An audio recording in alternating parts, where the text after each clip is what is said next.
The scream still echoes in my head. Not mine, his. My son, clutching his face, tears streaking down his cheeks, gasping for air as the chemical stung him. And my sister, smiling, her manicured hand still in the air, the perfume bottle dripping. Mom laughed. "If he's blind now," she said, "maybe he won't see he's a burden too." Dad, leaning on the doorway, added, "Well, at least he smells better now."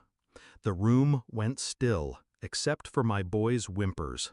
I wanted to break them, split their smug faces into pieces, but I didn't move, not yet. I used to think family was unbreakable. We grew up in the same cramped house, sharing cheap meals and hand-me-down sweaters. My sister and I had whispered in the dark about dreams bigger than our walls. When I had my son, alone, after his father vanished, she was the first to hold him. She promised she'd protect him like my own. It didn't last. Promises rarely do in my family. The change was slow, snide remarks disguised as jokes, a hand that accidentally pushed his plate away at dinner, perfume bottles always lying open on counters where he played. I told myself I was imagining it, that she wouldn't, couldn't, until today, until I watched her aim for his eyes. I didn't cry, didn't shout. I washed his face, held him close, and told him it would be okay. In my head, though, I was already drawing the map. Every move, every consequence. I knew their weaknesses.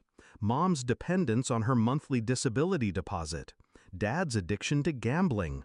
My sister's debt to a man whose smile meant broken teeth if you were late. I had three things: time, proof, and patience. Step one was silent. I bought a small camera, hid it in the bookshelf facing the living room. 2 weeks later, I had everything. Mom mocking his stutter, Dad shoving him out of the way, my sister accidentally knocking him into a table. Step 2, leverage. I printed the footage, slipped copies into unmarked envelopes. One went to Dad's loan shark, one to Mom's caseworker, one to my sister's employer. Step 3, precision. I opened a new bank account, quietly funneled the rent payments they owed me, months of "we'll pay you back," into it, changed the locks while they were out. That night they came home to find their clothes in trash bags on the porch. They called, they screamed. Mom threatened to call the police for stealing from your own blood. I told her I'd be happy to meet them at the station, with my footage in hand. 2 days later, I heard from the caseworker. Mom's benefits? Frozen, pending investigation. The loan shark visited Dad personally. My sister lost her job. They didn't connect the dots, not at first.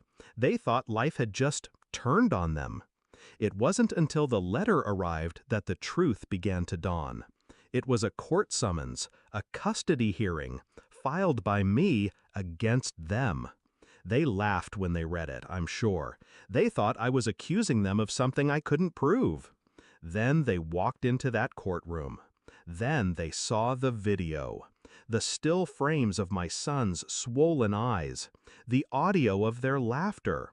The freeze frame of my sister mid-spray, grinning like a child with a stolen candy bar. They didn't laugh after that. The judge's voice was calm, almost bored. No contact, no visitation rights. Just like that, they were cut off. I walked out with my boy's hand in mine. They stayed behind, arguing with the bailiff, their voices breaking. Revenge isn't about rage. It's about control. It's about letting them watch as every comfort, every shield, every lie they hide behind is peeled away, slowly, deliberately, until all that's left is the truth they can't outrun. Now they know what it's like to be powerless. Now they know the weight of being unwanted. And I sleep just fine.